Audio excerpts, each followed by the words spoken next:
Good morning. In 12 minutes, I would like to begin my presentation with a story from the beginning of the time. In fact, the story begins. It's okay. Begins in Europe. To be more precise, in Italy, in a northern city of Italy named Bologna. In 1088, in Bologna was created the first university in the world. In this time, people believed that the world was flat. And in this time, people believed too that the fastest mode of transport was a horse. And believed that the coolest clothes were armor, and even believe that the more advanced and sophisticated medical treatment used leeches. All these things have changed in 10 centuries, except for one thing: university. I came from a university that has as a mission to teach people throughout their whole lives. And for us, it's very important to have solved how can we do this. Roger Schank, after helping thousands and thousands people in companies to learn, concludes that people hate learning. If this is the case, and I agree with him, I'm a professor, we have a huge problem. How do produce lifelong learning in my university if people hate learning? One of the ways to solve this problem, this conflict that we have created, is to consider our students as audience. And audience as TV audiences or radio audiences. But what really is an audience? An audience is a group of people that are attracted, captivated, and persuaded to return to a program. This is an audience. What are the features, the real features of an audience? I have detected 6 or 7 features, main features. The first of them is that the audience is a free public. This afternoon, when we will return at home, we will decide this afternoon, this evening, what is the best program to see in our TV.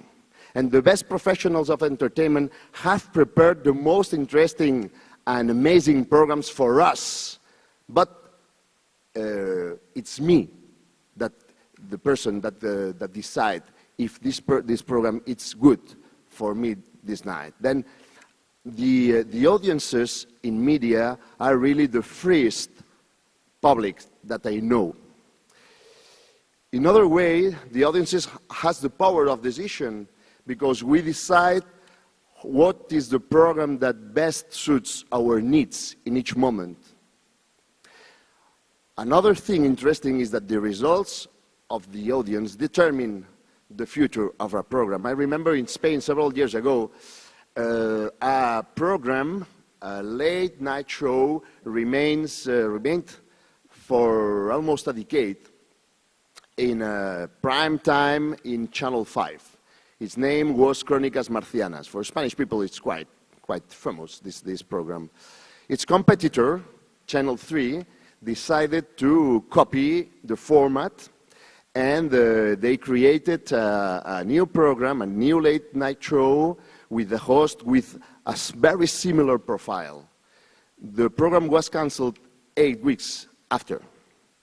Audience decided for programmers. Another thing interesting is that programs leave an indelible memory. For Spanish people of my generation, if we hear the sentence "chanqueta muerto," we can remember the deepest sadness we felt the summer that the final episode of this TV series, Verano Azul, Blue Summer, was showed in television. And I'm sure that in your brains now you are seeing scenes of several TV series or movies or sentences that really mark your lives. It's true, and that is true in the sense that always the programs affect our lifestyle. We change our outfits, we change our behaviors after seeing programs or movies in television or in cinema. In conclusion, a program aims to surprise, to retain, to entertain, and to keep the audience come back. Now I want to compare this reality, these features of the audiences, with the reality of our students. And we can see that we find an opposite reality from the university and the schools in comparison with the media programs. In one side, the audience is a free public, and the other one, the students are captive audience. What means captive audience? Captive audience is the public that the professor don't need to attract, captivate, and retain in its performance, in their performance. In one side, the power of decision is in the audience hands, and the other side, the power of decision is in our hands, the hands of professors, the hands of programmers. The result determine the future of a media program and don't determine the future of the learning programs. In one case, the programs leave an indelible memory, and unfortunately, in the other case, our learning programs don't leave this kind of memory. I can't remember more than 2 or 3 names of my best professors. A program affects, in several cases, the life of the audiences, and in the other side, the programs don't affect the life of our students. As said the first director of the newspaper, The Times, facts are sacred, but the comment is free. These are the facts. We are, from my university, we're trying to change and to permit new developments of our students.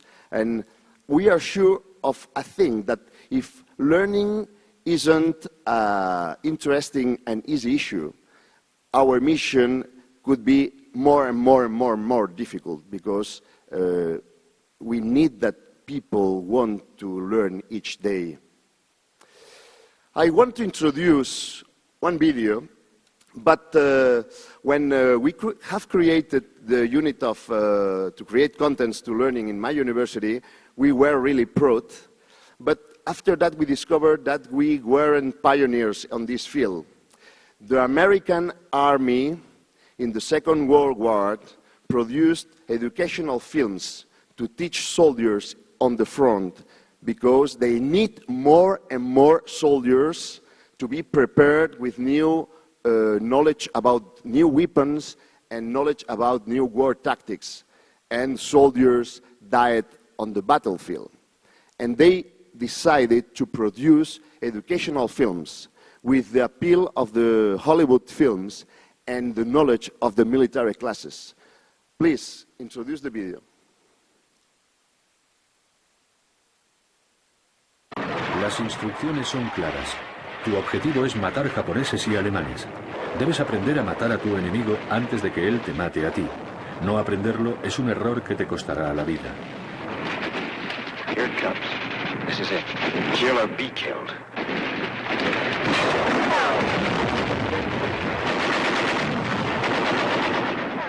Never thought I could do that. I guess I never thought anybody'd try and kill me. Well, I've got it licked now. Now I can fight. El mariscal de campo y comandante del Estado Mayor alemán, von Keitel, admitirá más tarde: nuestro mayor error fue subestimar la celeridad y maestría de las películas educativas de los aliados. Okay, thank you. You can close. The last sentence said that the General von Keitel, officer of the Nazi army, said, we underestimate the power and the value of the educational films produced by allies army to win Second World War. Finishing, usually each of us watch for almost 4 hours of television each day. If there are some of us that are thinking it's not my case, we are putting in someone else the extra hours, because you should remember that this data is an average. And also, we are consuming 2 hours of radio per day and almost an hour of video games. But in my country, Spain, adult people only use 19 minutes per day to learn informal courses. When I explain my job, and I finish with that, when I explain my job, I use a metaphor. The metaphor of the tightrope walker. And the tightrope walker is on the rope, navigating between 2 pillars. One of these pillars is learning, and the other one is entertainment.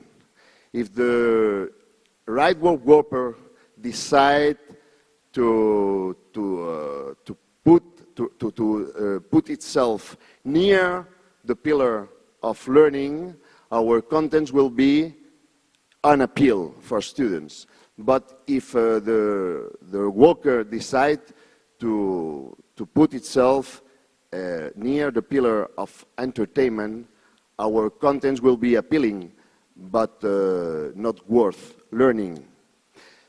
The result or the conclusion is that the tightrope walker must be or must put himself in a perfect balance between learning and entertainment. And what's the way to produce this situation between learning and entertainment? In our case, the way is to create a learning plot. What's a learning plot? A learning plot, it's a plot created from the knowledge of an expert in a book, for example, and to create a plot that introduces engaging stories and learning layers. And after that, we can produce with professionals of media, TV formats, radio broadcasts, magazines, or even novels to do to our students and to enhance and to improve learning.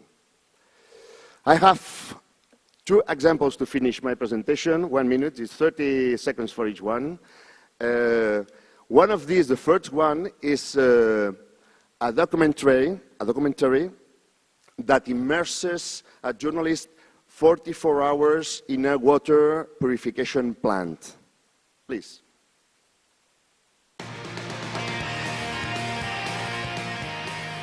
Nos encontramos en una edad considerada de grandes dimensiones, con una capacidad de tratamiento de 480.000 metros cúbicos de agua al día.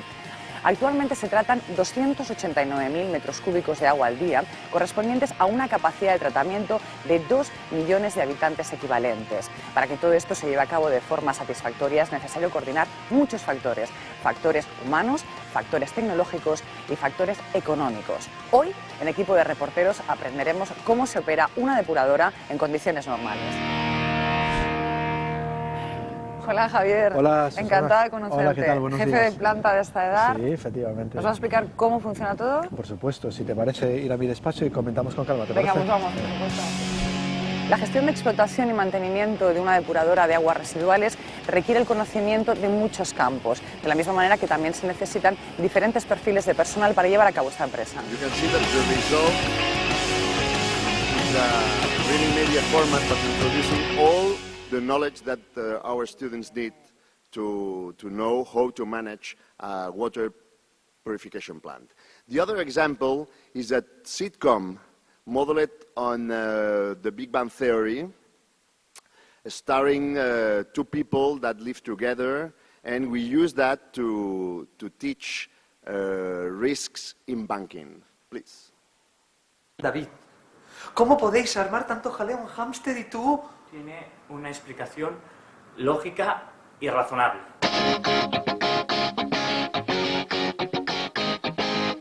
Pantalones con bolsillos ultraimantados. La solución definitiva. Una aplicación que es una red social.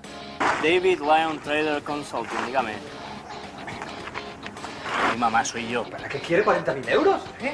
Las startups, posicionamiento, gastos de gestión, LinkedIn. David, estoy oliendo a informe.